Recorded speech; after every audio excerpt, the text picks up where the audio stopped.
Sobriété parce que, avant que de mettre sur la table le problème de la démographie, que je n'occulte pas, enfin, si l'on regardait dans le détail ce que j'appelle les indices de la civilisation du gâchis, c'est-à-dire des prélèvements indus qui en aucun cas ne participent à notre bien-être, je peux vous dire qu'on pourrait y passer la soirée. Alors je vais vous donner deux exemples récents que j'ai appris récemment, parce que je pourrais vous parler de l'eau qui est consommée par l'agriculture, 60% de l'eau de la planète, et alors que la plante n'en a besoin que de 2 ou 3%. Je pourrais vous parler de ces pratiques de pêche où pour 3 espèces comestibles, on va en impacter 180. Mais récemment, j'ai appris deux choses. D'abord, dans le monde, on meurt plus de l'obésité et de la malbouffe que de la faim, que de la famine. C'est quand même un drôle de paradoxe. Et le deuxième exemple qui n'a rien à voir. Bientôt, la consommation énergétique du monde numérique, du digital, va dépasser en termes d'impact sur l'effet de serre le transport aérien. Ce qui d'ailleurs est un paradoxe parce que souvent, moi le premier, je pensais qu'en envoyant un mail, en regardant une vidéo sur une tablette, j'avais, à défaut d'une attitude écologique, je ne pensais pas avoir un tel impact. Mais ce qui suit est encore plus étonnant. Savez-vous quelle est la première utilisation d'Internet qui représente à peu près entre 35 et 40% de la consommation d'énergie et d'impact d'effet de serre? C'est la consultation des sites porno. Je ne doute pas que ça participe à l'épanouissement humain, mais ça interroge. La deuxième consommation, c'est toujours la consultation de vidéos, mais là on change de genre, et pardon, mais c'est plutôt vous les femmes, c'est la consultation des vidéos de chats. Je ne fais pas de parallèle. Mais si je me permets cet exemple, c'est quand même juste pour nous interroger sur la question du sens. Voilà. Et si nous n'avons pas une interrogation collective, intime, individuelle, pour différencier le superflu de l'essentiel, parce que c'est le drame de notre société. René Char disait, dans notre société, il avait vraiment anticipé ça, l'essentiel est toujours menacé par l'insignifiant. Et donc ça aussi, ça nous ramène à la question du sens. Après, je voudrais rajouter dans ce canevas qui devrait envelopper notre 21e siècle, guider nos politiques, nos comportements, le mot dignité. Chacun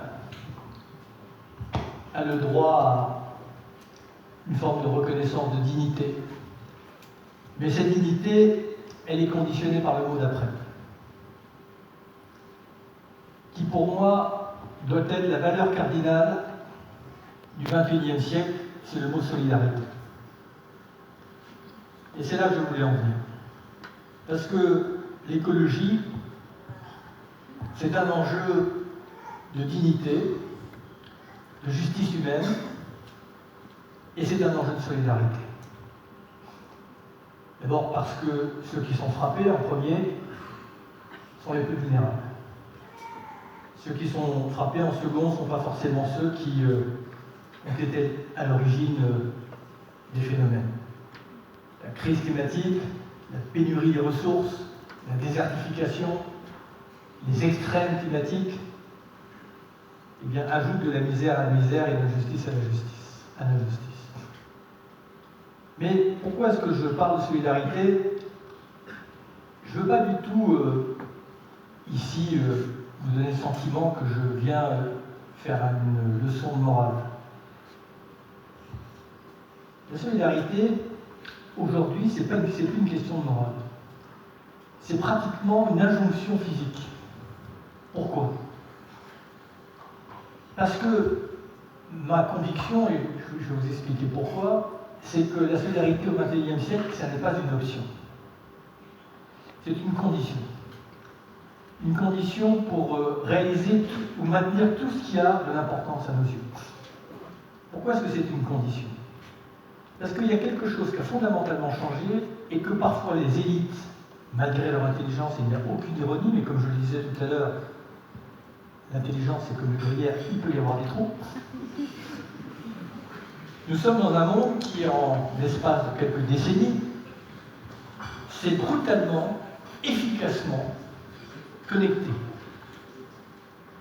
Et notamment par le biais d'abord des ondes, de la mobilité, et puis plus récemment par Internet. Le monde s'est connecté. Avec ce secret espoir qu'en se connectant, nous allions nous unir, nous relier, nous aider. Et bien, force est de constater que nous n'avons fait que l'étape, le monde s'est connecté, mais il ne s'est pas encore relié. Et plutôt que de gommer, comme la mondialisation heureuse nous le promettait, les inégalités, de les atténuer, à défaut de les éradiquer, eh bien cette connexion, elle a eu un effet terrible, c'est qu'elle a confronté les inégalités. Elle a donné aux exclus une vue directe sur les inclus. Et vous avez ajouté à l'exclusion un élément explosif, c'est l'humiliation. Et dans un monde qui est connecté, quand la dignité est atteinte, eh bien, la prospérité, où qu'elle soit, est menacée.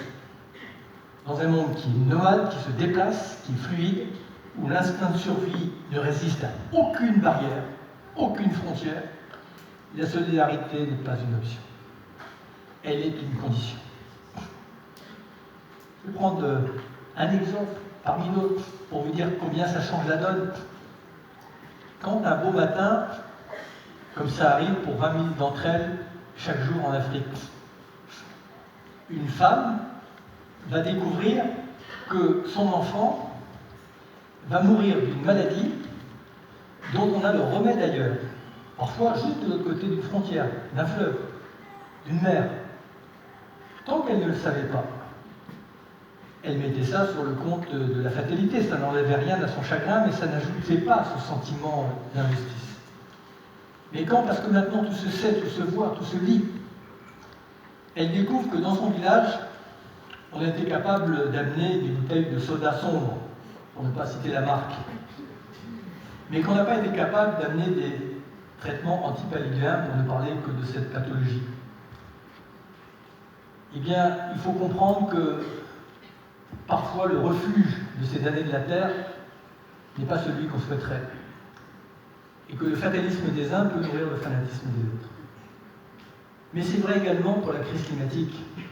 Quant aux Philippines, ils se prennent le énième typhon de plus en plus violent, tant qu'ils ne savaient pas que ce typhon était la conséquence d'un phénomène qui lui-même est la conséquence d'un mode de développement dont ils n'ont pas profité, phénomènes qu'ils n'ont pas initiés.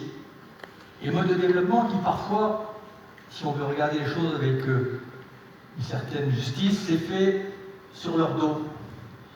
Ça fait quand même beaucoup. Et ce que je veux dire, je ne cherche pas à nous culpabiliser. Simplement, on ne peut pas fuir cette réalité.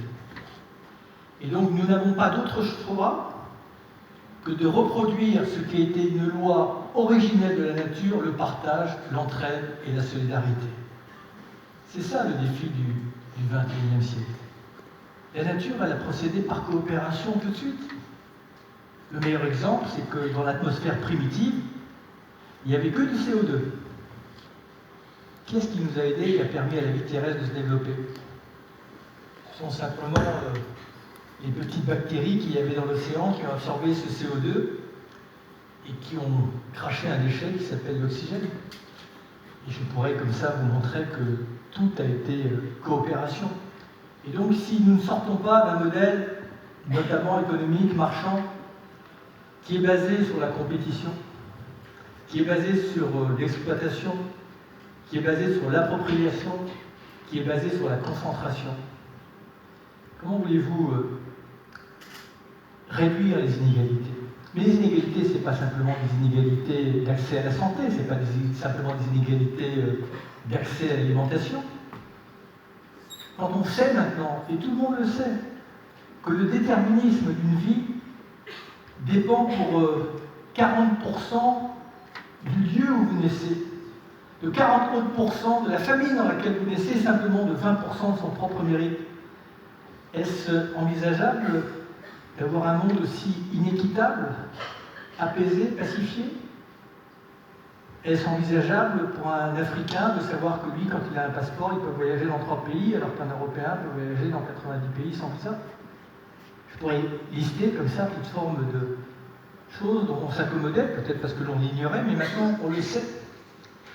Et donc, si l'on veut construire un monde solidaire, eh bien, il faut avoir un modèle économique, un modèle marchand, qui ne soit pas basé sur le libre-échange, mais sur le juste échange, et un modèle économique qui ne soit pas basé sur la prédation et la spoliation, mais sur la protection. Si demain, ce qui est substrat d'économie, les matières premières et les ressources naturelles, comme nous en sommes en train d'y cheminer, nous passons de la rareté à la pénurie, quel modèle économique pourra-t-il perdurer? Aucun. Si nous continuons à avoir toute une économie parfaitement organisée en toute légalité, mais parallèle aux États, qui échappent à la solidarité, comment voulez-vous que les États puissent investir dans la transition et réduire les inégalités et mettre le social dans leur priorité? Et donc c'est toute cette question de savoir ce qui a du sens, ce qui est prioritaire, mais surtout, est-ce que nous sommes prêts à partager une vision avec l'ensemble de l'humanité? Nous sommes face à un enjeu universel. Donc peu importe nos origines, peu importe nos convictions religieuses, et même tant mieux si tout cela peut fructifier, si cette diversité peut être féconde, mais sommes-nous capables de regarder au-dessus de notre périmètre et notre horizon immédiat? Parfois j'en doute. J'ai été souvent accompagné, quelquefois, des présidents français à l'Assemblée Générale des Nations Unies à New York. Alors j'observais un peu avec candeur, parce que je me demandais toujours ce que je faisais là. Et puis j'ai quand même l'esprit curieux, et puis je suis toujours étonné d'être dans des lieux comme ça. Mais je voyais ce théâtre des apparences, ces délégations, pays par pays, qui déambulaient dans les couloirs avec un petit signe amical, mais qui n'avaient qu'une idée en tête, défendre les intérêts de leur propre pays, mais en aucun cas étaient passés à cette dimension universelle que l'injonction climatique nous oblige d'avoir. Donc c'est bien ce changement d'état d'esprit qu'il va falloir opérer. Mais ça vaut pour nous. Nous sommes parfois nous-mêmes incohérents. Nous voulons le changement, mais plutôt chez lui que chez moi. Quand j'étais ministre, le nombre de courriers que je recevais pour me dire c'est très bien ce que vous faites, les énergies éoliennes c'est vachement bien, mais s'il vous plaît, pas dans mon village, où il faut fermer les centrales thermiques, mais pas celles de la ville parce qu'il y a 50 emplois, ce que je comprends. En général, je répondais, ne vous inquiétez pas, on va la remplacer par une centrale nucléaire. C'était le jour où j'étais de mauvaise humeur. Mais c'est simplement pour comprendre qu'on est tous aussi parfois émetteurs d'injonctions contradictoires. Et que ce changement, il faut qu'il soit également en nous. Alors, va-t-il s'opérer, pour revenir à la phrase de Victor Hugo, pacifiquement? Je n'en sais rien. J'ai foi en l'homme. J'ai foi en l'homme, mais pas une foi naïve. Je connais nos antagonismes, je connais nos deux propensions. La propension, je disais tout à l'heure, pour moi, il y a deux humanités, c'est celle qui travaille pour le bien commun. Dans notre pays, en France, 30 millions de bénévoles. 30 millions de bénévoles. Je pense que les politiques ne le savent même pas. C'est des gens qui cherchent la reconnaissance, qui comblent tous les vides de la politique. Puis il y a une humanité moins nombreuse, plus visible, parce que sans scrupule, qui, elle, ne travaille pas pour le bien commun, elle travaille pour accaparer le bien commun. C'est ça le défi du XXIe siècle. Et nous, on doit choisir notre camp et on doit lutter contre nos propres vices, nos propres incohérences. Ah, je reconnais que c'est pas facile, parce que toute la société dans laquelle on vit nous pousse à l'excès en permanence. Quand on regarde le petit dénominateur commun de toutes les crises qu'on traverse, c'est une crise de l'excès. Parce que c'est le paradoxe de l'homme, c'est que ce qui fait sa grandeur et sa faiblesse, c'est qu'il est incapable de se fixer des limites. Alors s'il se fixait des limites, il se contenterait de la partie visible, il n'aurait pas été voir dans l'infiniment petit ce qui se passe dans le corps humain, et les succès médicaux associés, puis il n'aurait pas été sur la Lune. Mais il va bien falloir qu'il se fixe des limites parce que, en tout cas pour le siècle, il va falloir qu'on raisonne avec un seul substrat qui est notre planète. Et cette inaptitude à la limite, elle m'a été expliquée très récemment à la lecture d'un livre que je vous conseille, d'un neuroscientifique, Sébastien Boller, qui a écrit un livre qui s'appelle Le bug humain. C'est d'ailleurs dans ce livre que j'ai appris la consommation énergétique des consultations de tout à l'heure. Et alors il explique que le cerveau humain, mais c'est intéressant, n'a pas évolué pendant des années. Et il fonctionnait à partir de ce qu'on appelle des stimuli. J'ai faim, il faut que je trouve à manger. Il faut à manger, il y a une petite glande qui s'appelle l'amygdale, pas celle qu'on connaît, une autre, et elle sécrète une molécule qui est la dopamine. C'est la molécule du plaisir. Vous avez froid, vous faites un feu, petite goutte de dopamine, tout va bien. Vous avez envie de vous reproduire, tac, petite goutte de dopamine, tout va bien. Enfin, en gros, les stimuli pendant des centaines de milliers d'années étaient quand même très limités. Très limités, mais plus on pouvait sécréter de dopamine, plus on était heureux. Si vous enlevez cette petite glande à un rat, il se laisse mourir. Il n'ira pas manger.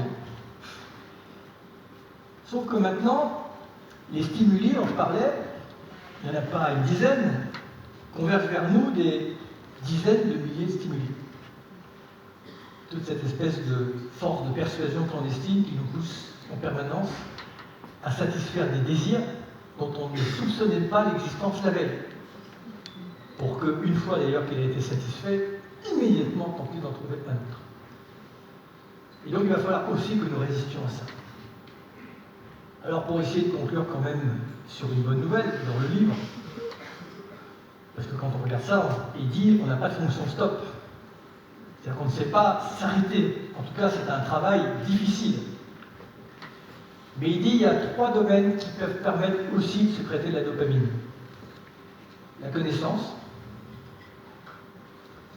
la sobriété et l'altruisme. Voilà ce que je voulais vous dire.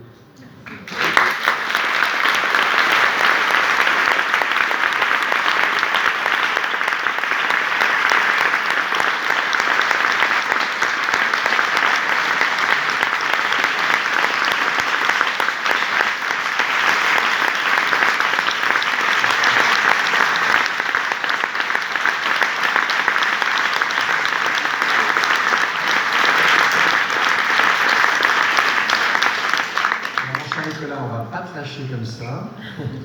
Avant les questions du public, il y a une question, on verra si je trouve une autre, mais une première question que j'aimerais te poser.